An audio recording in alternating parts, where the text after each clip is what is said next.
Hello everyone, this is Gautam from Shailaja IS. The issue that we will be discussing here is your Gaza Peace Board. This was announced by US President Donald Trump in your Davos World Economic Forum Summit of 2026. Now, where is this Gaza? What is this peace board? Why was an invite sent to India? What are the key terms and conditions of this invite to India? Should India accept it? Should India not accept it? What are the arguments for India trying to accept this invite and be a member of this peace board? What are the arguments or the risk associated with India joining this peace board? We'll try and look into it in detail. All right. Now, first and foremost thing, you need to have a brief context about Gaza and the conflict that it is having with your Israel. Okay. So if you look into the map, this is where Gaza is. It's a tiny strip. The Gaza Strip along with West Bank constitutes your Palestine.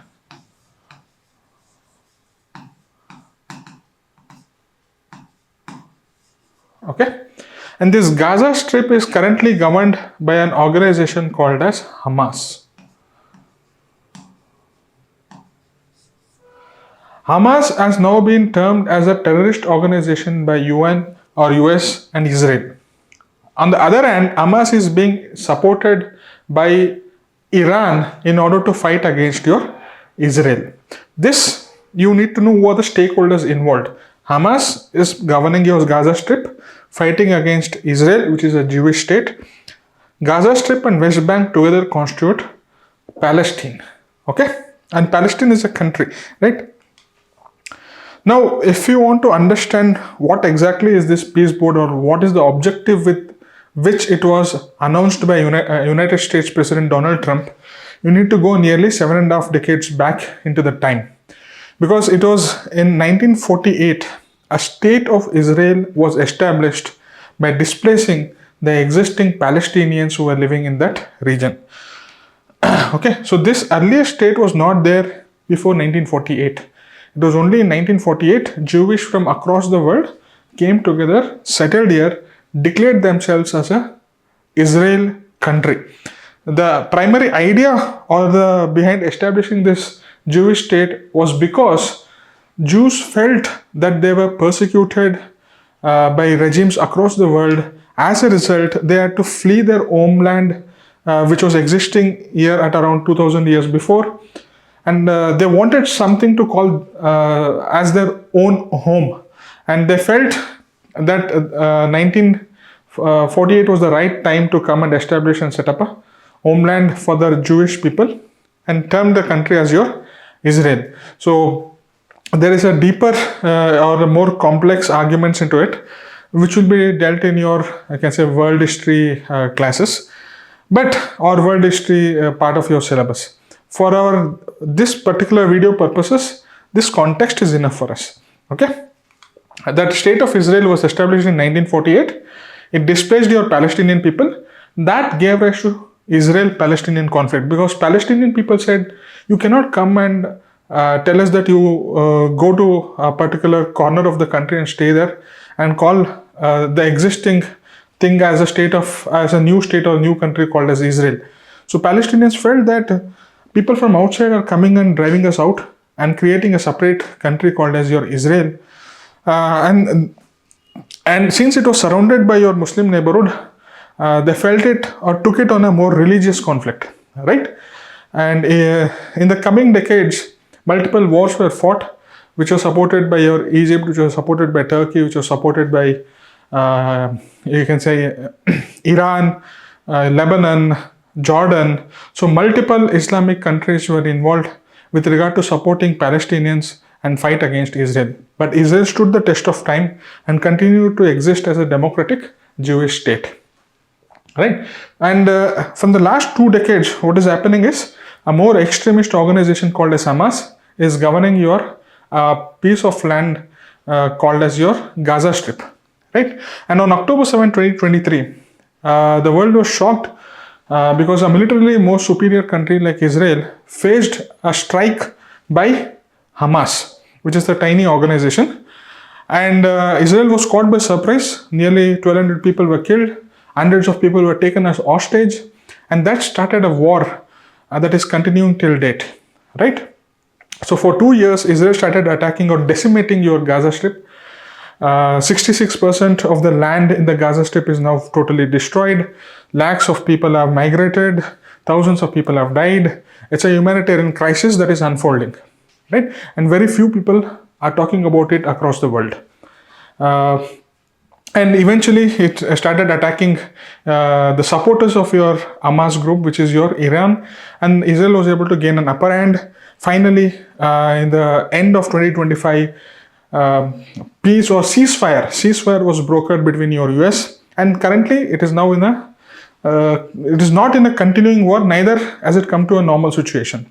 So there is a governance vacuum that is existing in your Gaza Strip, and it is in this context your Donald Trump announced a broad vision or plan for your Gaza, saying that I am going to modernize it, saying that I am going to demilitarize that particular region, I am going to de-radicalize the society, I am going to reconstruct the entire region and make it into a beautiful countryside, right? And in this context, the Board of Peace, a Gaza Board of Peace was announced. The objective of it is to govern the Gaza Strip. Okay, so it is a part of your Gaza, Trump's plan for demilitarization, de-radicalization, and massive infrastructure reconstruction of this Gaza Strip, right? Idea is that it is going to be an international body which is going to replace the Hamas governance. More or less, this board is going to rule the Gaza Strip, right? So that is the idea or the objective of this Board of Peace. And it is going to be three-tier structure. At the top of it is going to be the board, which is going to be chaired by US President Donald Trump. There are going to be other members also. And one of the members, the invite has been sent your India. Below that is going to be an executive board. Your World Bank president, who's coming from Indian background, Ajay Banga, is a part of this executive board. And third thing is going to be a local Palestinian administration who is going to handle all these municipal duties. This is the structure that has been envisaged by this Gaza Board of Peace. That is the plan that has been put out by your US President Donald Trump, right? And the controversial aspect of this particular structure is the $1 billion ticket. They say that you have to pay in order to play in this particular game. So if India wants to become a permanent member of this Board of Peace, it has to pay $1 billion. If you're not paying it, you will be given a tenure of only 3 years and it is going to be renewed. So that is what the Donald Trump is saying. He's trying to come up with his own structure, own rules and own games, own regulations, right? Earlier, this was not the case because earlier it was only through your United Nations institution some sort of a peace measure or interventionist measure used to take place. Now, Donald Trump is entirely bypassing your United Nations platform and is coming out by himself and saying that let us constitute this three-tier structure. I'm going to be the chairman of this board. I'm going to invite members.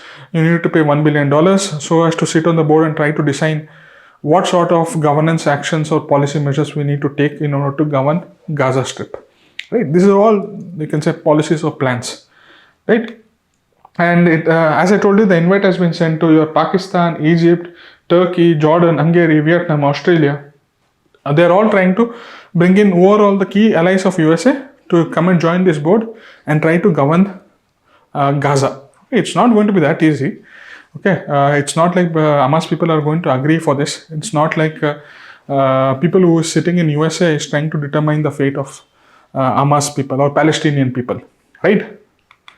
Now, what are the arguments for India to join this particular board? Should India accept the invite? Because the invite has been sent by US. Should India accept it? There are various arguments. One particular sections of society say that yes, India should go and actively participate in this board. Very reason is because India is anyway moving more and more closer towards USA for its multiple reasons. Primary reason is your technology and investment, and also geo-economic or geostrategic purposes, because India and China are having a clash at the border. So India needs a superpower support in order to counter China or the rise of China in your Indo-Pacific region. So since India is moving more and more closer towards US, So it becomes natural that you accept the invite and be a part of this US-led initiative. Okay. Second argument they're saying is that if you don't participate in it, your rivals like Pakistan is going to participate in this board, and they are going to determine the destiny of this region, if at all it gets operationalized. Okay, so they're saying that by participating in the board, you're going to somehow check your rivals. You're somehow going to prevent your rivals from deciding the future. Okay, and it also says that by being a voice of the global south, by trying to champion human rights, you can also protect the you can say lives of Palestinian people over there. Also, India can protect its own interests or its own objectives in the overall West Asian region. So it is better to be a part of the team rather than be outside the team, is the argument put forth by one section. The counter arguments are also equally fair and equally strong. What are the counter arguments? First and foremost thing is that for this entire seven and a half decades, India has always been proposing a United Nations-led solution to this Israel-Palestinian conflict. And suddenly, if you join the board, which undermines this entire United Nations system itself, it is considered as the reversal of India's position, and India is not willing to quickly change its stance. And more importantly, India has always been a champion of anti-imperialism or anti-colonialism, and it says that the existing, you can say, board of peace structure is nothing but a colonial structure. People who are sitting in US, Turkey, India, all of them are trying to decide the fate of Palestinians. This is nothing but colonialism in another form. And if you become a part of this member, you're also becoming a colonial power, is the argument put forth for it. And therefore, they say that you should not join this particular board.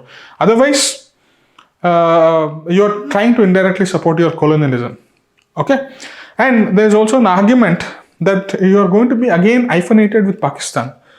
You're always trying to, you have worked for decades in order to de-hyphenate from Pakistan. Hyphenation means you're together, they're joined. Whenever other countries are going to talk about India, they are going to inevitably talk about Pakistan. That should not happen. That is not in the interest of India. India should be viewed as a standalone country. It should not be viewed from the lens of Pakistan. That is the idea with which India is moving towards for the last 3 decades. And if you try to join this organization, again we will be trying to hyphenate or associate ourselves with the Pakistan, which is not good for us, right? And the price tag of paying $1 billion is not suitable for a democratic country like ours, right? So these are all some of the arguments or the major risk associated with India joining this board. And one more big risk is that slowly, right now you might join this board thinking that let us govern it, let us have an oversight mechanism, let us try to protect our interest. Slowly, US might put pressure that why don't you send your soldiers in order to maintain the peace and security in the region? Why don't you put your boots on the ground? And that is against your India's principles. India has always resisted sending your soldiers to other countries because it always believes in non-interference. It always believes in peaceful coexistence. It always believes in multilateral systems like UN, which tries to resolve it through a diplomatic and a peaceful manner. So it is going to be a slippery slope. Once you join the invite at the pressure of US might tomorrow pressure you to send soldiers, Indian soldiers, to risk their lives so as to maintain security in your Palestine, which India is not at all agreed to. And again, India might be seen as losing its own autonomy or strategy, whatever is the principle of strategic autonomy. And it will be seen that it is working under the pressure of US, a country of $1.4 billion, a democratic country, a powerful country, 4th biggest economic power. If it comes under the pressure of US and tries to join this board, it is not good for India, who wants to aspire to be a major power in the coming days. So because of all these reasons, since the risks are outweighing your benefits, India clearly stated that it is not going to join the board as of your January 30th, 2026. If there's going to be any latest new developments, I think we also have to keep ourselves updated. Anyway, this initiative, okay, is trying to backtrack or whatever progress we have achieved through strengthening your multilateral institutions like United Nations. So if India joins this board, it is more or less like a reversal. So as you can see, all this issue of Greenland crisis, this Gaza Board of Peace plan, using your economy as a weapon, US is trying to disturb the existing world order. And as your German Chancellor Merz put it, that we are entering into an era of great power politics, whereby US is at the forefront of disturbing the established order, which itself had set it up for the last 6 decades, right? So these are some of the key points that you're supposed to note. Will not be having exactly the same question, because by the time mains is going to come, or 4 or 5 months down the line, this is in January 2026, the situation might be entirely different in August 2026. No one knows. But at least you should be aware about what are the developments that are happening over a course of time. Okay? So there is this one question. India's invitation to Gaza's Board of Peace presents a complex diplomatic dilemma involving your global south, West Asian stability, and strategic partnership with the US. Discuss the strategic imperatives that should guide India's decision-making process in the context. They're saying what are the complexities involved, both positives and the negatives part of it. And finally, you give me a roadmap or what principles should guide India's decision-making in the context, right? Principles of Panchsheel that should guide India's decision-making process, right? So you can attempt this and you can send it to my email ID, or you can WhatsApp or Telegram to my number, right?